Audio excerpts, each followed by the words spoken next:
सब परिवार इष्ट बंधु बांधव आकर के बांस का टट्टर बनाने लगे कि अब भाई फलाने का लड़का चल गया।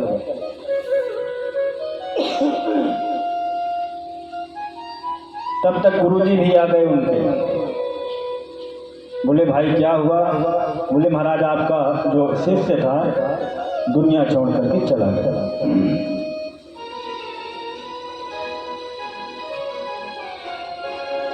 अब जो मंत्र दिया था वो जप कर रहा, इसलिए ये स्थिति बनी हुई है।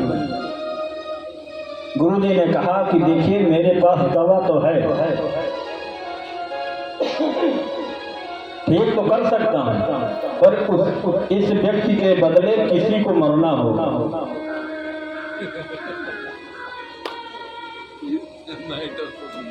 सर्वप्रथम जो पत्नी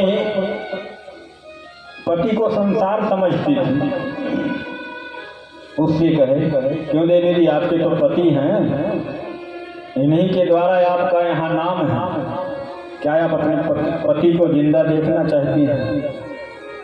पत्नी ने हाथ उठा दिया, महाराज अभी उम्र ही क्या है, चले गए तो क्या हुआ, जीवन बहुत बड़ा है। हाथ जोड़ करके पीछे हट गई। बच्चों से कहे, बच्चे भी हट गए। पिताजी से कहे आपका तो पुत्र है, आप मंत्रवा ले लीजिए। पिताजी ने कहा कि महाराज ले तो लेते, पर बुढ़ौती में ये बुढ़िया का ख्याल कौन रखेगा, फिर कोई साथ देता नहीं। माता जी से कहा, माता जी का भी वही उत्तर, बुढ़ापा में बुढ़ापा का कौन देखभाल करेगा महाराज। इसलिए माता जी ने कहा, महाराज आपके पीछे तो कोई नहीं है रोने वाला, आप ही नहीं ले लेते।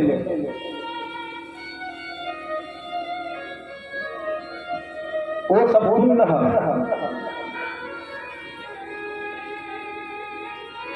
मंत्र महाराज जी जपे, जल का अभिषेचन किए, वो बालक उठ करके बैठ गया। बताए कि ये है दुनिया, शरीर में सामर्थ्य है, ताकत है, पेंशन बाबा जी की बनी है तो बहुएं बढ़िया बढ़िया पकवान लेकर के जाएंगे। पेंशन खत्म, पकवान खत्म।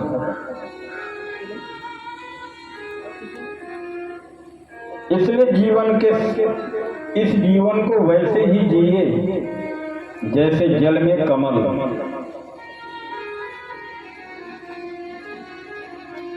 उतना ही मोह ममता रखें जितने में आपको दुख ना हो। हर कर्तव्य धर्म का पालन करते हुए जीवन को जिए। समझाना आपका काम है, बेटा कहना नहीं मानता है तो छोड़ दीजिए थोड़ी देर, कुछ दिन के लिए। आपसे नहीं सीख पाएगा तो समाज सिखा देगा।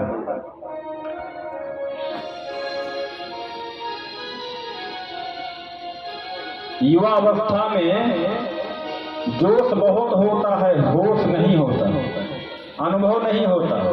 इसलिए वृद्धों के पास बैठना चाहिए, क्योंकि उनके पास होश बहुत होता है, अनुभव बहुत होता है, जोश नहीं होता।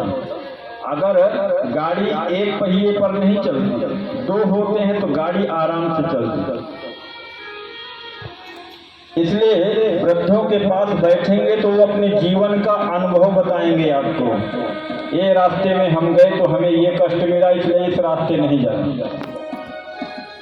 सही मार्ग अगर प्राप्त करना चाहते हैं तो हर दिन प्रतिदिन 1 घंटे माता पिता के पास सुबह शाम बैठ करके उनके चरण दबाते हुए उनके जीवन के बारे में पूछें, उनको भी आनंद मिलेगा और आपको एक नई प्रेरणा, नई शिक्षा, नया सीख, नया ज्ञान प्राप्त होगा।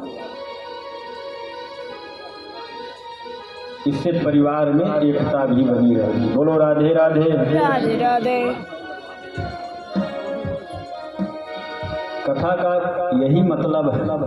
कथा तो सब सुने होंगे, राम जी की, श्याम जी की, कुछ तो परिवर्तन लाएं अपने जीवन में। कहाँ से झगड़ा होता है समाज परिवार में, उसका चिंतन करें, इस पर विचार करके उस जड़ को समाप्त करना चाहिए। बोलो राधे राधे राधे राधे। बहुत आश्वस्त किए सुखदेव जी महाराज दो मुक्ति के बारे में बतलाए राजा परीक्षित को, सत्य मुक्ति और क्रम मुक्ति। राजन धीरे धीरे भगवत प्राप्ति करना है तो उनके भजन कीर्तन गुणानुवाद कथा का ध्यान करते करते इस शरीर की यात्रा को पूरी करना चाहिए। सत्य मुक्ति योगियों की होती है। आसन लगा करके यम जप तप नियम ध्यान धारणा समाधि कि उस ऊर्ध्व गति में पहुंच करके शरीर को छोड़ देते, इसको कहते हैं सत्य मुक्ति। राजन ऐसे लोगों के बीच में नहीं जाना चाहिए, ऐसे जगह नहीं जाना चाहिए जहां धर्म विरुद्ध लोग रहते हो, जहां पर भगवान की चर्चा न होती हो।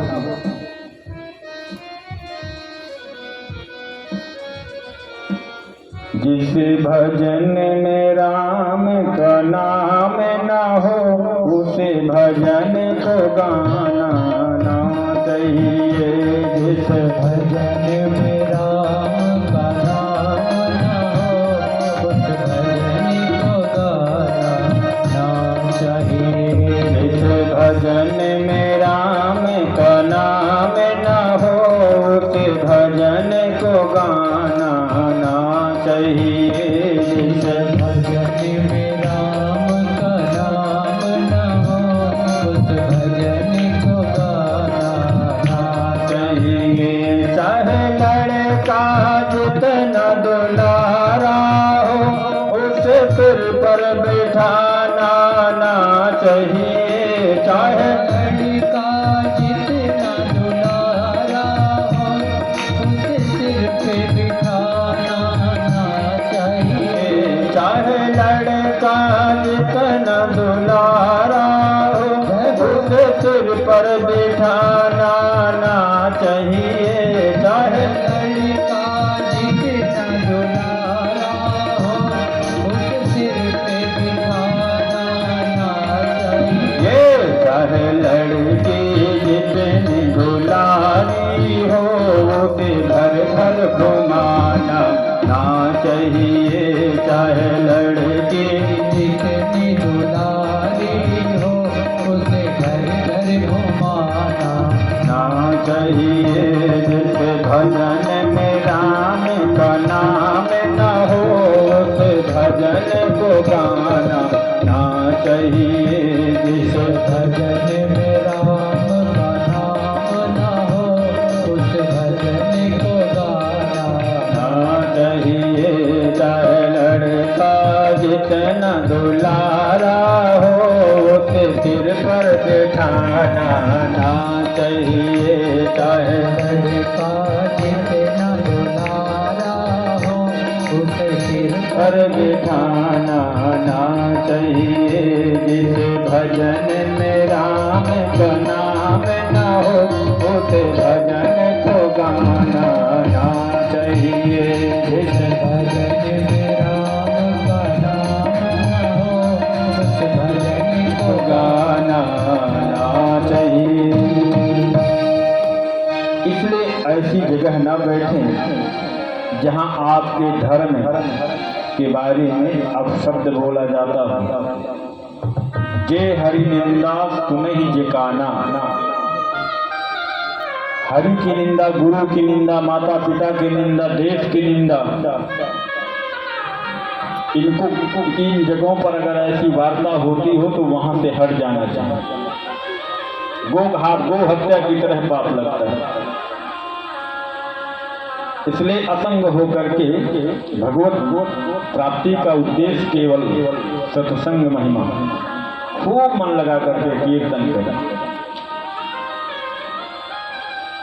राजा परीक्षित आश्वस्त हो गए। सुखदेव जी ने और परीक्षा लिए, देखें अभी भी राजा के मन में कोई कामना तो नहीं था, इसलिए अनेकानेक देवताओं